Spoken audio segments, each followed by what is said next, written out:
semuanya, sebelum kita memulai renungan pagi pada hari ini, mari kita satukan hati, kita berdoa.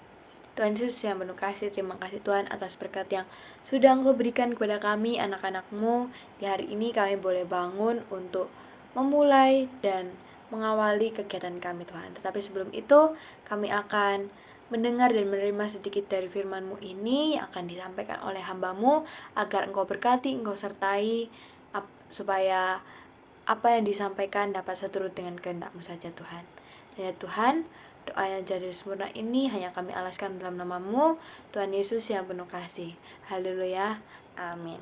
Renungan pada hari ini terambil dari Yohanes 12 ayat 9-11 dengan perikop persepakatan untuk membunuh Lazarus. Ayat 9, sejumlah besar orang Yahudi mendengar bahwa Yesus ada di sana.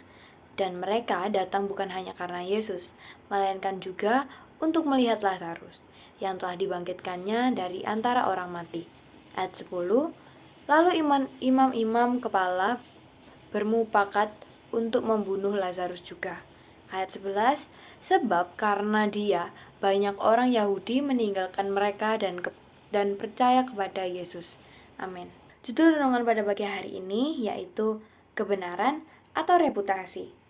Sebagian besar dari kita pasti pernah atau mungkin ya dihadapkan pada pilihan antara menjaga reputasi atau kebenaran.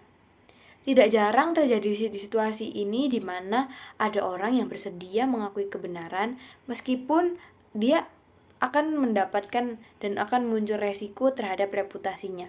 Dan sebaliknya juga, ada pula orang yang menolak kebenaran demi mempertahankan reputasinya. Namun, tampaknya orang yang hanya mengejar reputasi tanpa kebenaran, cepat atau lambat akan kehilangan keduanya. Bacaan ini mengisahkan imam-imam kepala yang melakukan tindakan ekstrim untuk menolak kuasa Yesus dan berusaha menghilangkan bukti kuasanya.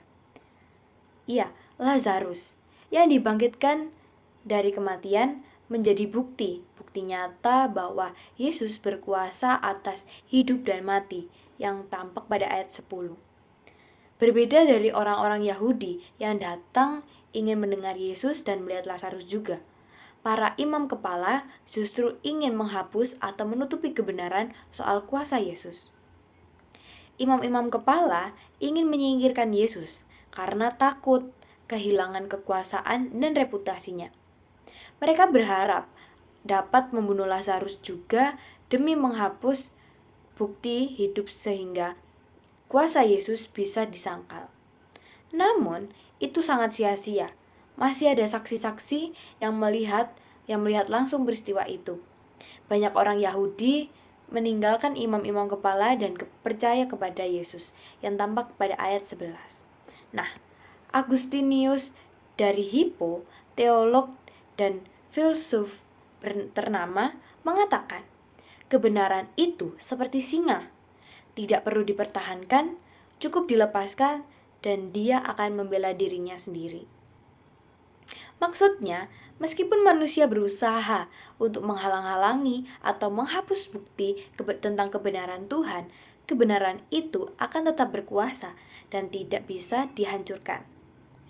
Jadi, sebagai manusia, siapa yang tidak ingin memiliki reputasi yang baik di mata orang lain? Pasti semuanya mau kan? Tetapi, sebagai orang Kristen yang memiliki hidup baru, melalui karya kesengsaraan dan kebangkitan Kristus, kita diingatkan antara kebenaran dan reputasi. Selalu yang utama adalah kebenaran.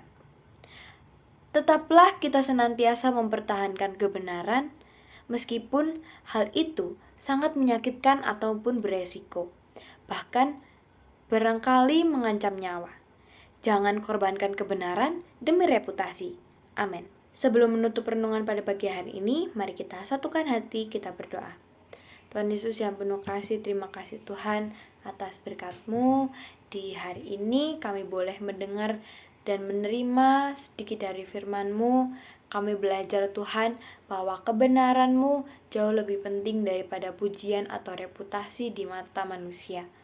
Tolonglah kami Tuhan agar kami berani untuk berkata dan hidup dalam kebenaran.